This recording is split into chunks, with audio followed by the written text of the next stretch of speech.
Welcome to another Triathlon podcast, the podcast that brings the electrifying world of triathlons right into your headphones.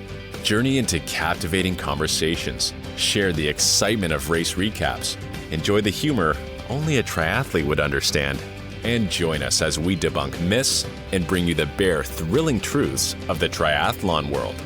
So feel your heart pound, breathe in anticipation, and get ready to dive into the world of triathlon. This is another Triathlon podcast. Enjoy the ride. We are back with another episode of another Triathlon podcast brought to you by Apparel. And we are so stoked to be back at it in the new year. We had a little quick catch up last week with an awesome interview with Matt Wilpers, so go take a listen if you missed that one. He is definitely a personality of the Peloton world and a triathlete in his own right. But this week, we don't have a ton of racing. We're just going to chat about some of the stuff going on in the sport and what we're up to and what's going on. But maybe we'll start with Fede here, who is slightly farther than usual from us. Tell the audience, where are you, Fede? Hey guys, good to be back. I am in New Zealand right now, so I'm going to be racing over the weekend on Saturday, so that would be your Friday at the Tauranga Half, which is a middle distance race. Really excited and looking forward to see what the race course is all about, and hanging with some friends that I have down here, so, and training a bit, obviously. But first race of the season. The body is obviously not in peak shape, but it's half decent, so I don't have any excuses on not performing well. That's awesome. Now, have you been to New Zealand before? Is this your first time over there? Yeah, I've been here quite a few times. My coach is from here, so I try to visit him as much as possible, and I do love it here. The training is great, and I don't know, I just like the Kiwi lifestyle of being outdoors and just enjoying life on a bike or running on the trail, swimming on the ocean or the lake. It's pretty awesome. And also, for our listeners, 70.3 Worlds is going to take place in Taupo this coming December. So another perfect excuse to check the course, understand the terrain, seeing what power I need to produce to actually be in the mix coming December. So yeah, it's going to be, I think, a very productive trip. That's awesome. Yeah, it's definitely on my bucket list of places to go check out and take a look. I'm qualified for that 70.3 Worlds. We'll see if I make the trip over, headed to Australia a couple months earlier. So I don't know if I can do 2 trips overseas that far, but I may have to make it happen because I've just heard so many great things about New Zealand. It sounds incredible. Yeah, it's amazing, and everybody's very sporty and sports driven. So there are a lot of run clubs and a lot of cycling clubs, and it seems that everybody does triathlon at least at one point in their life. So that's very refreshing and pretty cool. And actually, the race that I'm doing over the weekend, it's a qualifier for the race you've already qualified at, Jenna, the one in Townsville, Australia. So if everything goes well and I get a slot, I might have to discuss with the coach if it's okay to race that one as well. But we'll see. Come on, come snag a. I'm guessing it's the long distance world champs that it's a qualifier for. Long distance world champs. Yes. Come do it. It'd be so much fun. And then, Josh, we got to get you over in Australia this summer, and we'll have a catch up there at the World Championships. I'm working on it. Fede, how'd the all of the travel go with your bike and everything? No issues? No issues whatsoever. I mean, we had a connection. We flew Mexico City, San Francisco, and then San Francisco, Auckland, and we had the connection time was 1 hour and 40.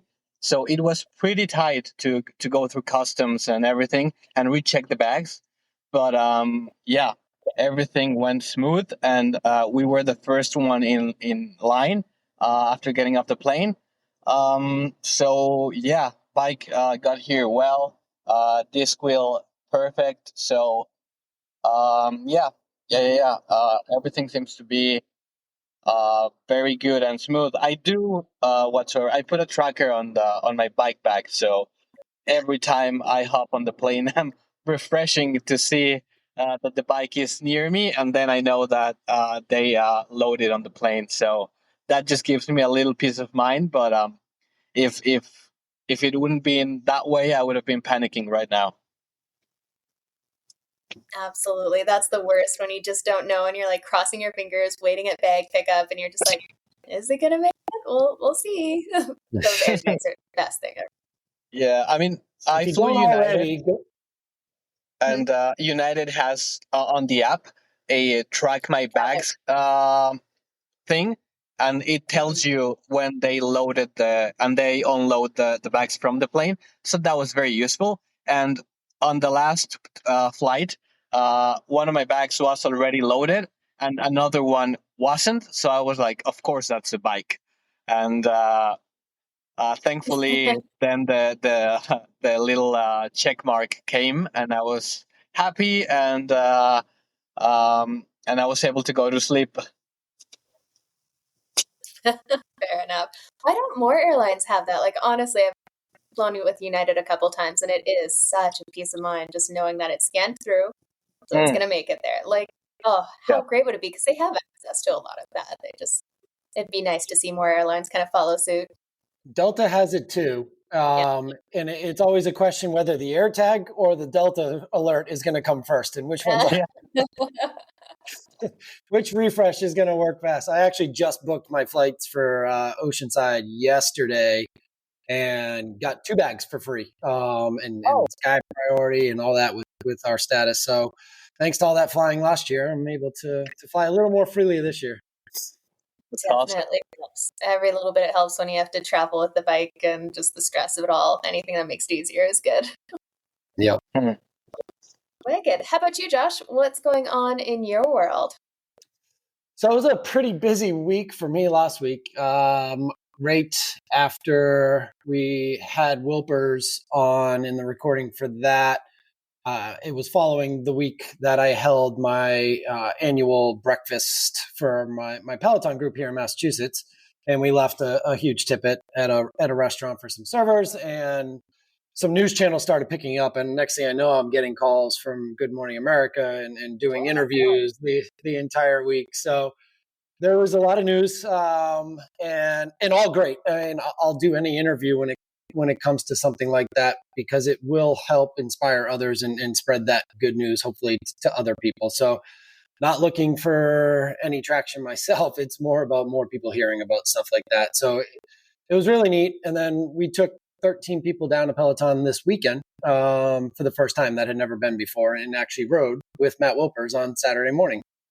And that was really neat. It was really cool to see the community and everyone kind of like really rally around the good stuff that we had done, and everyone in my group just excited to be there and be a part of it. So that was really neat. And Janine and I did a few classes all weekend, came back, and I've been fighting a little bit of a bug since. So I actually took yesterday off. I can't remember my last off day again. It's been a while, so probably needed. I actually did some stretching and meditation only yesterday. Nothing, not even active recovery. So tonight I'm going to try and spin out and sweat out some of this and hopefully get back at it. But some of my work is now started to build up a little bit.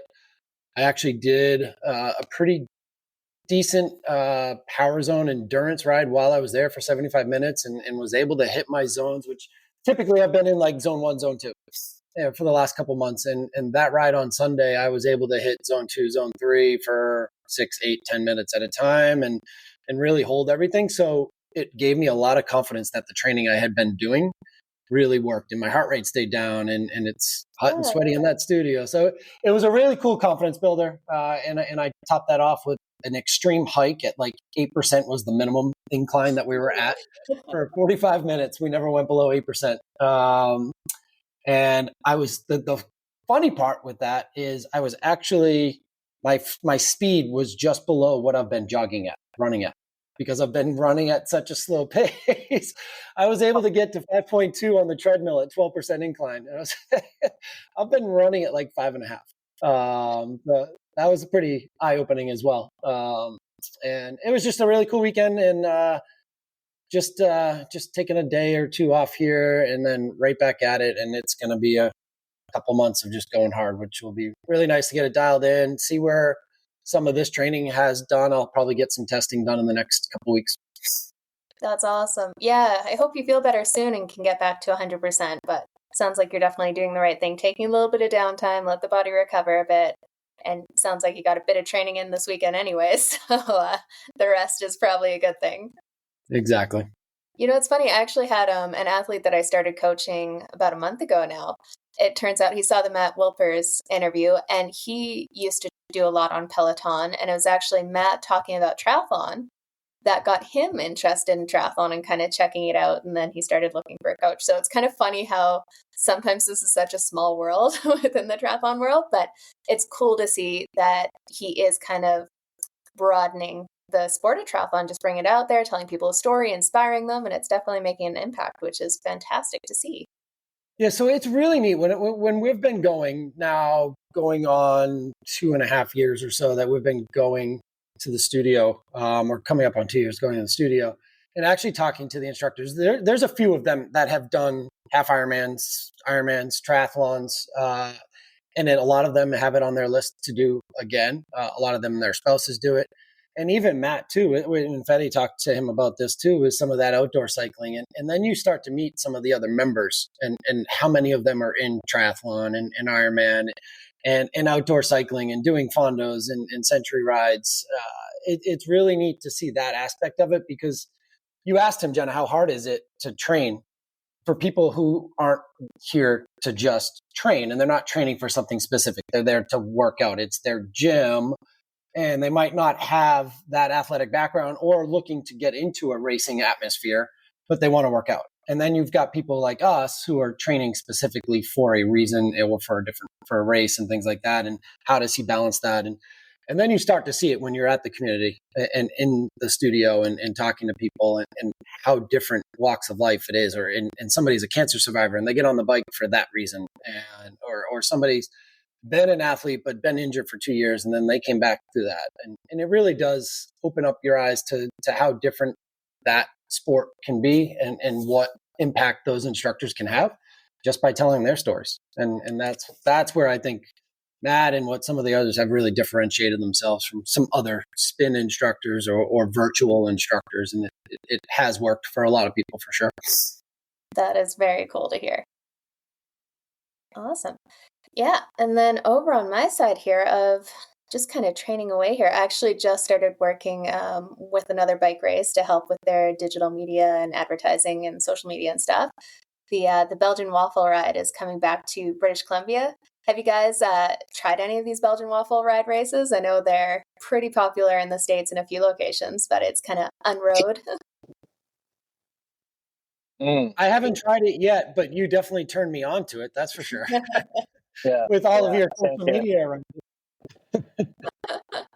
Happy to hear that. That's the goal there. But it's so funny. I find myself, it's totally the endurance athlete mindset. So I'm training for something that is a 10K run, 40K bike, and a 5K run, and mostly focusing on the run training. I'm like, well, this is like 220 kilometers like a month later. I wonder if I could turn around and go do the Belgian waffle ride afterwards on like 40K bike training. I probably wouldn't die.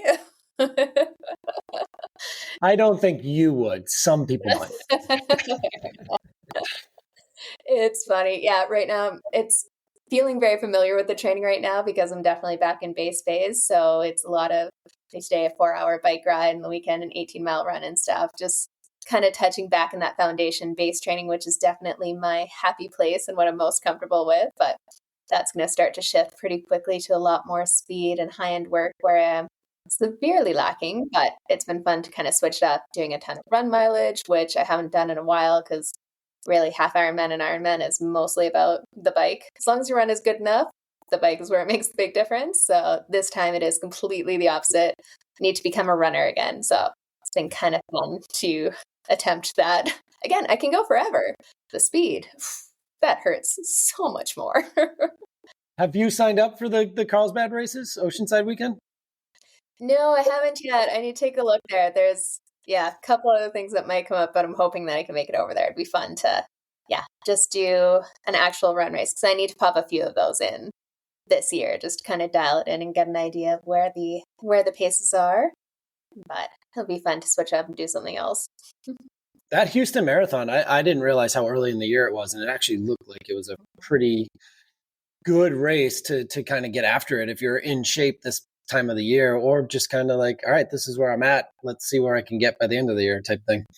Totally. I have actually one athlete that I coached, she ran it this weekend, and they were saying it was so cold at the start. They're just not used to it because they're getting hit by this kind of polar event that everyone else is. And headed to Texas next week, actually. And I'm like, I'm happy I'm not going this week because it's like snowing there and they just don't know how to handle snow. We're set up for it. So it's just like, okay, that sucks, but whatever.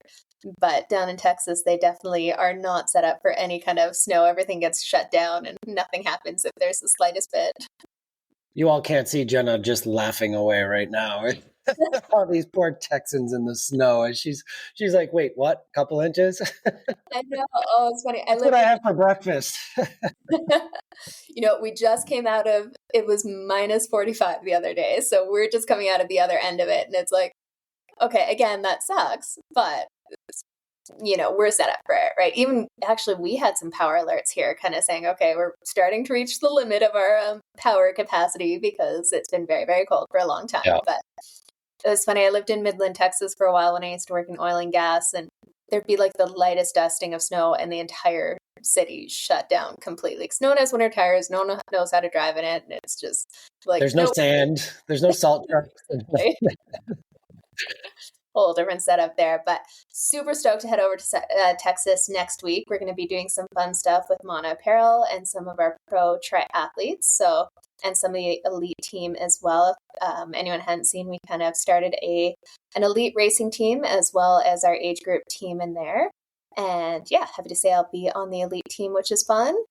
And we are going to be doing a ton of content and Aero testing with our Mana Apparel lines here, which is very cool because one thing that I appreciate about Mana is it's not just about how the clothing actually looks. We actually go out and do some Aero testing with it to make sure that we have the fastest fabrics, fastest designs in there. So we're going to be taking out a few of our pro athletes. Vanilla Langridge, she is definitely right up there in the world stage, as well as Jason Bull. So we're going to do some testing with them on the velodrome, along with some of our elite team athletes, and going to have some fun with that and hopefully get some time to test out my CDA and see where I'm at too, because I just love doing that. And if it's good enough for those guys, it should be awesome for us. And one thing I wanted to add, yes, the signs are great. Yes, the aerodynamic benefits are awesome. But one thing I wanted to add on that, and I know I might be biased because, we're Mana coaches, but the comfort level on the tri-suits, man. I mean, when long distance triathlon is all about being comfortable for 9+ hours on a go. So yes, if your tri-suit is Aero and it looks great, but it's not comfortable, you're gonna have a horrible time. So please make sure your tri-suit ticks those 3 boxes: comfortable, aerodynamic, looks good on the photos, and also durable, because some of those tri-suits out there, after one wash, they're gone. Yeah, and nobody wants to be behind the guy who has worn his bike shorts or tri shorts for too long. That's not a good place to be. I'll tell you, from an age group perspective too, I put on my new cycling kit this weekend for the first time and wore it in a really hard studio ride at Peloton. And man, I felt like a dream. Like I put it on, I was like, this thing is just slick, and I looked good and it felt good. And then I walked in the studio with like a little bit of a swagger because I had this thing on, and definitely the best looking one in the studio. Thanks to Mana Apparel. And that cycling kit was awesome. I've got a couple of the tri-suits that are amazing. So it was really cool to put on my first cycling kit and give it a go with that. And man, the socks all the way up to the headband, just money. Mm-hmm. And I appreciate that they don't give you the sausage legs. The women out there will know what I'm talking about. Those tight bands. Sometimes they'll have the fabric fits really well through the thighs, but then these bands will just give you this like sausage leg effects. It's too tight around there. These don't have that on the tri-suit. So I am very thankful for that, because that is just not a good look. It doesn't matter how lean you are. If you have that band that tightens around there, it's just not. Yeah. And the other thing we're doing this week too is actually right after this call, I'm hopping on a Mono captain's call. So there's going to be regional captains for Mono this year, and we're going to be organizing community gatherings and get-togethers and trainings. Even if you're not part of the team yet, we'll be including people to come out and try and see what it's like to work with us. So I'll be working with my co-captain, Matt Freitas, here in the Northeast area. And we actually, as soon as the podcast is over, I'm going to hop onto that call and start planning for 2024 for that. Wicked. And then the one last Mono plug, and then I swear we'll move on from it, is we've got our training camp in Costa Rica in just over a month here. So there's 2 spots left in that. If anyone wants to come join us, you don't need to be a member of the team. You can just come out and train. And one of the biggest things is it's athletes of all ability levels. We've got a ton of coaches out there, so we can support everyone, regardless of how fast or slow you are. So go check that out. If you want to come meet a few of us and join the team or not, just if you want to get fired up about triathlon and have some fun training in a beautiful place. I'm so Speaking of cycling kits too. Yeah, right? Spend some time there, test out the kits, because we are going to get in some bike time for sure. Absolutely. Can't wait to get over there. But let's kind of move on. So this weekend, we did not have any real racing going on. It's a bit of a quiet time of year here before we start to kick things off. I think things are really going to start to fire up as we get closer to Oceanside, which is usually the kind of the season opener for triathlon. But I think a few people will be doing some smaller races leading into it, because they are going to be going after those Ironman points essentially for the first time. So we will be on top of any racing that comes up before then, but nothing too crazy going on this weekend. So we will chat through kind of our social media and what the F here. And we'll start off with you, Josh. What's going on in the social media world and triathlon? What are you seeing? What's out there?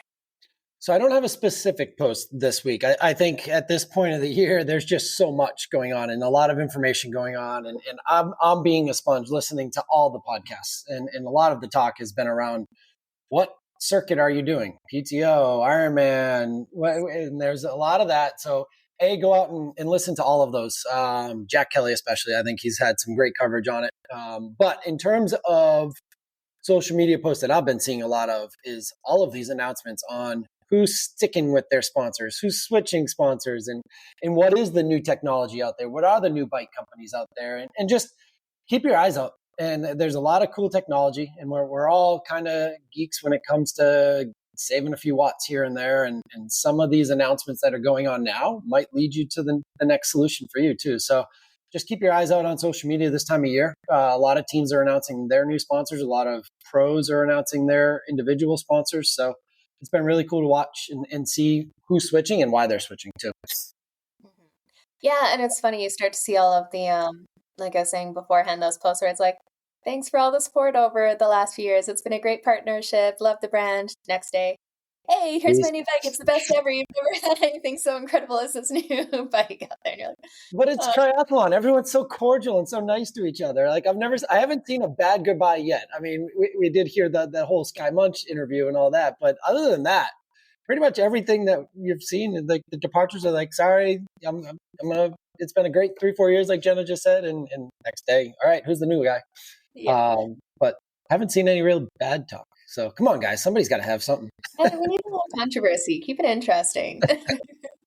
That's definitely something that, the pros are pretty PC these days, we'll say for sure. But, I'd almost be curious if there is any fallout from, what's his name there, with the doping, like potential doping investigation going on with Sam Laidlow. I wonder if he's had kind of any fallout with sponsors or potential sponsors there, because I think that would be a risky move for sponsors when there's something like that kind of out there. I wonder if they would be investing in him, or if him putting out that post kind of made his potential pool of sponsors smaller because they're looking at things a little differently. I don't know.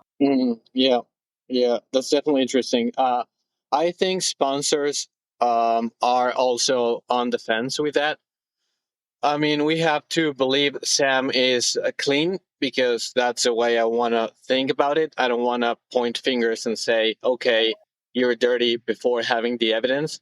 And I think his sponsors are being loyal on his side and just waiting to see what the final investigation turns out with.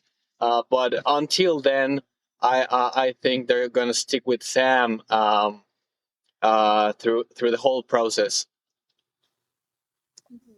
Yeah, it'll be interesting to see. The sponsorship landscape has definitely changed over the last few years, with more kind of influencers coming around, and like what sponsors actually ask of triathletes is significantly different than it was 20 years ago. Before, it was like, go in races for us, stick our name on your kit, and just go win. And now it's really interesting to get a little bit more insight on, people are looking for those social media clicks. They're looking for the views. They're looking for a lot more of that aspect of it. And you see a number of pros, some successful, most not, trying to start like YouTube channels and stuff. And some of them are really fun and great to get the insight, and some of them are just painfully boring to watch. There's definitely a distinction between the two. I usually test it on my wife to see how good it actually. If she'll listen, then we know, right? They're doing better than some others. But did you guys, speaking of the doping stuff, I don't know if this is your WTF or not, Jenna, but did you guys see the new method that apparently is being thrown out there with the worms? The worms, yeah. Oh, I have missed this. What's going on with worms? Fede, do you know anything about this? I mean, I just read probably what you read, and why don't you lead us out, and then I'll just jump in whenever. I think it's very interesting. Yeah, so it is worm blood, and I think it was in Triathlete Mag that covered it. And the World Anti-Doping Agency has it on their radar, but I don't know the science behind it or anything like that. But clearly, these people are being injected with these worms, and they're doing something to keep them fresh or get them fresh when it counts. That is so weird and gross. I don't know. That gives like goosebumps to think about it. Yeah. Can you imagine just going down that rabbit hole, and then you're like, what has my life has come to? I'm into worms now. Oh my God. And then apparently it's like the common sand, like the worm you would find on the beach, or like for bait type thing. Like Really? Yeah. The one they use for fishing. Sorry you missed your WTF opportunity this week. It's way better than mine. We'll have some more info on this one next week. Yeah, definitely. I'm going to have to dive into that. I'm so curious. That is just bizarre. But like you said, how do you we've talked about it too. Like, what is the next level? Where does it stop? And apparently this is that next level. Like it's gone undetected for who knows how long. How long has it been used? Yeah. Those types of things. Oh my goodness, that is crazy. But yeah, how do you look at yourself? You're using worms for performance enhancing. Like, when do you look in the mirror and go like, I feel good about this? Oh, that's so weird.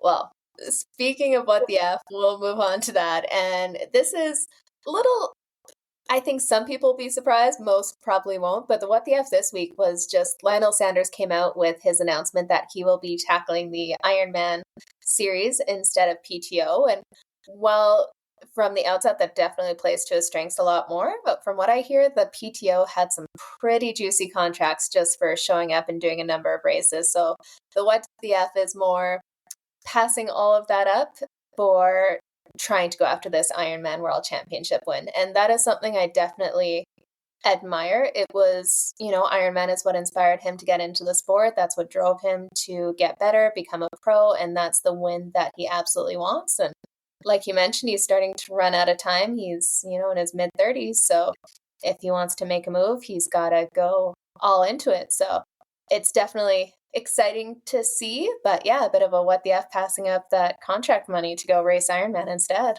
What do you guys think? I think, I mean, he pretty much hinted at it during that last YouTube of the year with Talbot. And I think it was obvious where he was going to go. And he kept talking about Kona. Yeah. It was like, oh, PTO's got this and it's so attractive, Kona. PTO's and it's certainly interesting to hear some of the other athletes that I thought might be on the fence talk about PTO and like it's a done deal and they've got their contract, but they can't talk about it and they can't say it yet because the schedule's not out. But these guys are all clearly got a contract in their hands that they love and they've made their minds up.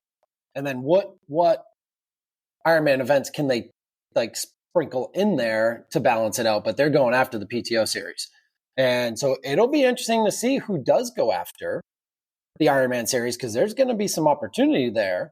I mean, I think the Paula Finleys of the world, I mean, which way does she go? It'll be interesting to see which direction some of these pros that we haven't heard from yet do end up going. I think for Lionel, it wasn't a surprise at all that it ended up being Kona, and Kona's been his baby, and it's just right up his personality. Like he does not want to leave this world without a Kona win. Not competitive. He wants to win the race. I agree. Yeah, I agree. I think Lionel has his eyes set on Kona, and it didn't surprise me. And and it just talks about Lionel's character. He's in a place now. Of course, triathlon is not this $1 million salary industry when it comes to paying athletes, but he's at a pretty good spot financially. So I think he has the luxury to go chase his dream, and that is Kona. So good on him, and I really hope this year it works out for him. I really do. Yeah, I'm really curious to see how this year goes. And I'm not surprised with Lionel, especially with his swim. The unfortunate truth is the PTO, he's off the back every time, right? Like with that longer swim distance in comparison to the bike and the run, he just doesn't have the real estate to make up for it. So not hugely surprising if you're looking for results, but I'm curious to see how the pros take this. Are they going to, dip their toes in both both series in there? And I think if they do, they're not going to be successful because you definitely have some top names that are putting it out there that they're going all out on one or the other. And with the level of competition these days, you have to pick one or the other. I don't think you can really chase both of them realistically these days. Well, and there's so many of them where it's not even a choice either. Too. So we have to remember that factor. Like not everyone can do the PTO. It is a top of the class only opportunity with some wild cards here and there, like Lionel would have been given, and contracts being offered. But if you start talking about these world ranked 50s and 60s and 70s and some of these new up and comers that are cracking the top 100, and they're going to do all three full distance 140s, then now you got somebody who's ranked number 80 in the world competing for the Ironman Series championship. Absolutely. And what a boost to their career that would be. Mm-hmm. Yeah, it'll definitely be interesting. And then we got the Olympics thrown into all of it too. So the Olympic athletes are going to be focused on that. So that opens up a lot of potential at every other race out there because they're not dabbling in, they're unlikely that they're dabbling in PTO or 70.3s because the Olympics obviously will be the focus there. So especially early season. Oh, for sure. Yeah. And those who haven't had their slots, that's one thing that drives me crazy with these Olympic selections. They race their athletes to the very last minute to earn these spots, and then got to figure they're burnt out by then. So they're going to be all focused on getting those Olympic qualifications. But then they're going to be reinvigorated for Taupo. And the amount of talk around Taupo and who's going to win 70.3 worlds and now you're reintroducing Hayden and Johnny Brown. I mean, like whoever decides to go to 70.3, who qualifies for it, you're going to have a whole new world in that world championship this year because the Olympics are now over. And we're going to really see who is that middle distance champion.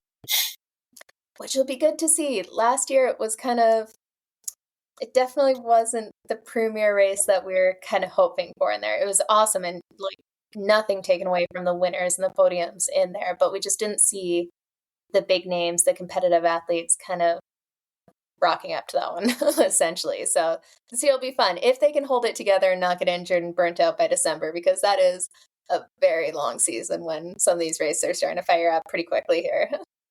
So coming out of the Olympics, though, if that is their focus, don't you think that they would be fresh? If they're not going, if it was the Olympics and they're not going after the PTO series, they're not going after the Ironman series, that's going to change the dynamics of Taupo as well, would be my guess, is because they haven't been racing like some of the others going after the series. And who do you guys have? Like who are your early favorites for Taupo? And what are you guys thinking? Because I'm hearing a lot of these Olympic distance racers are going to be the ones to watch.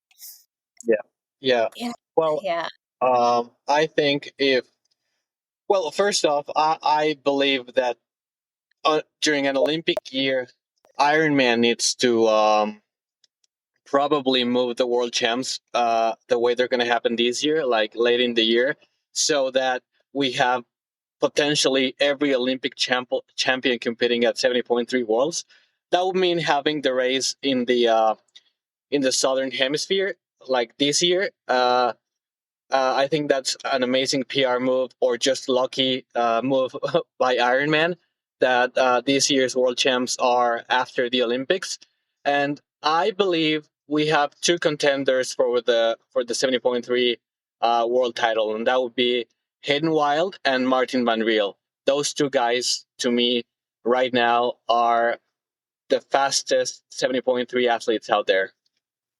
See, I'm going to throw another spanner into the works, though. What we've got is the Olympics, and then we jump into the Super League series, where it's kind of 4 to 6 races where they're going to be racing back to back right after, well, not right after, soon after the Olympics in there. So that's where I'm starting to wonder if some of them, because they'll have the top names, will want to go to that, where some people might start to get burnt out when we come around to December, with the WTF series starting pretty quick here. And then the Olympics, all the build up there, going to Super League. And that's a tough ask to be at peak in December after that. And another WTF, what the heck's going on with Super League and Malibu and everything going on there? Man. This is an episode of all of the WTFs. That is just a shame. It looks like they kind of got the race sold out from under them. They bought the race, and then Malibu only gives out a certain number of race licenses. They don't want to have a ton of people coming in and out of the area. And it looks like they may have given the rights back to the previous race owner, which seems super shady that Super League buys it from the previous race owner. Yeah. And then the previous race owner goes and says, well, I'm going to get the license under a new race name. That is a mess. That's Malibu race has been a nightmare for Super League, I'm sure.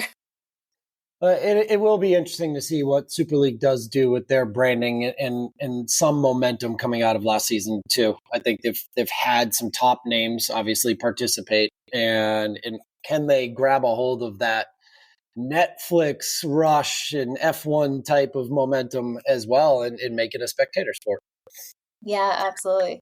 And that's one of those races, like when you go down there in person, it is so cool to be in that atmosphere. But they've been buying up a bunch of kind of the legacy races over here with, I think, I'm not sure how much is out there or not, but they've been definitely buying up some races and expanding within the US, which is cool to see, so that they have an age group component near to their Super League events, which makes it, anytime I think the PTO has been really successful with this too, where they have a massive age group race and then the pro race afterwards, just the energy and people around and everything is kind of next level with that, because you have a bunch of triathletes who are super stoked about triathlon having just done theirs.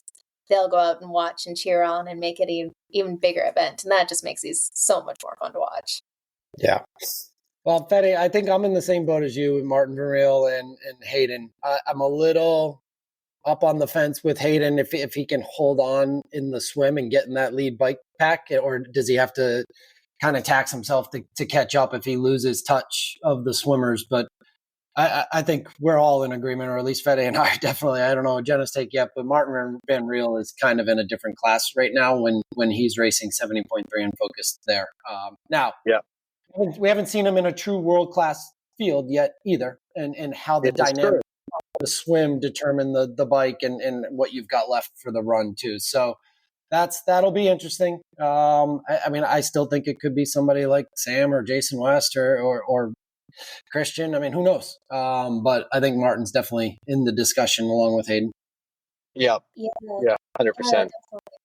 And then it's interesting, the women's side too. I'm really curious to see who goes where between, like I said, the PTO and 70.3 and stuff. I think that it's hard to make too many predictions until we know who's going to which race series and where they're going to focus in there. Of course, you got to bet that Ashley Gentle's going to go for the PTO series. She's like the queen of that distance right now. And she focused on it early, and it absolutely paid off there. Yeah. But it's so interesting. She could actually be the queen of PTO and raise the PTO circuit, and then just go to the 70.3 World Champs and win that one as well.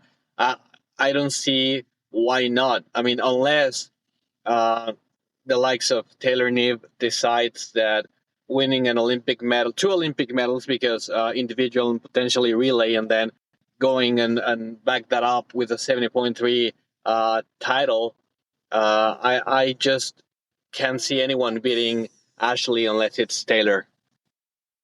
See, Ashley hasn't had she's had good results at 70.3s, but she hasn't really gone up against those world-class fields. And I think the dynamics, look a lot different when you kind of get into those world-class fields. And we see that with a lot of athletes where they will go dominate a bunch of races, but once they get thrown into that mix and the different athletes around them, it changes. Which is funny because she obviously is no stranger to world-class fields between WTCS and the PTO series, but it seems to be different for the 70.3 for her, which is kind of funny because it's not that much further, but it's the shorter swim too. I think the swim is a big factor that a lot of people don't talk about when it comes to PTO and the 70.3 distance. Which is funny, she wasn't the strongest swimmer in the WTCS, but now PTO, compared to the long distance athlete, she's a killer swimmer. Yeah, it's interesting. I think on the women's side, it's a little less. I have a harder time figuring out who's going where and what series they're going to go with, and then the whole Olympic factor too. So it'll be interesting. Where's Lucy going? Is Lucy going Ironman or PTO? How much does travel factor into this too?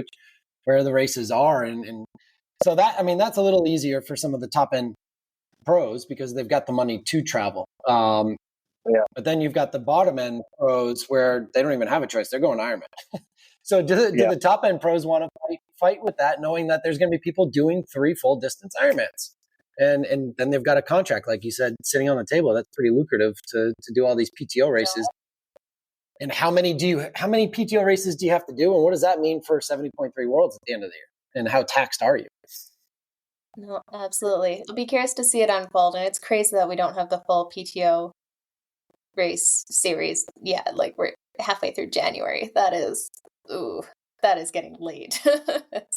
I've heard they're going to have to start cutting the list at Oceanside. They're going to have to stop accepting pros. I mean, I know it's almost completely sold out to Asia.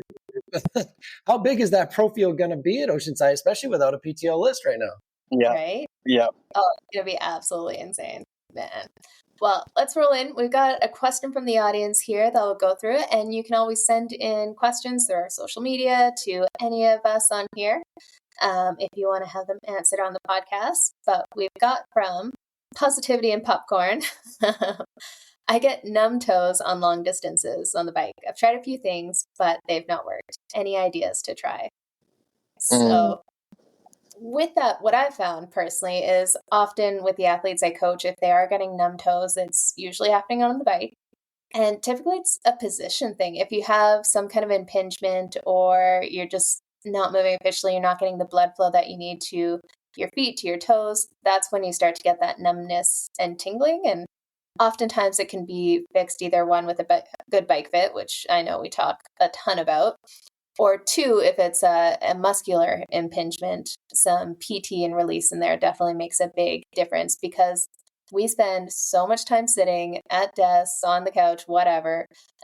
There's definitely some impingements that happen that can cause some of that toe numbness, which is not a fun feeling. That, or you live in Canada and you're going out to ride early season and you're getting frostbite. So those are kind of the 2 ways there.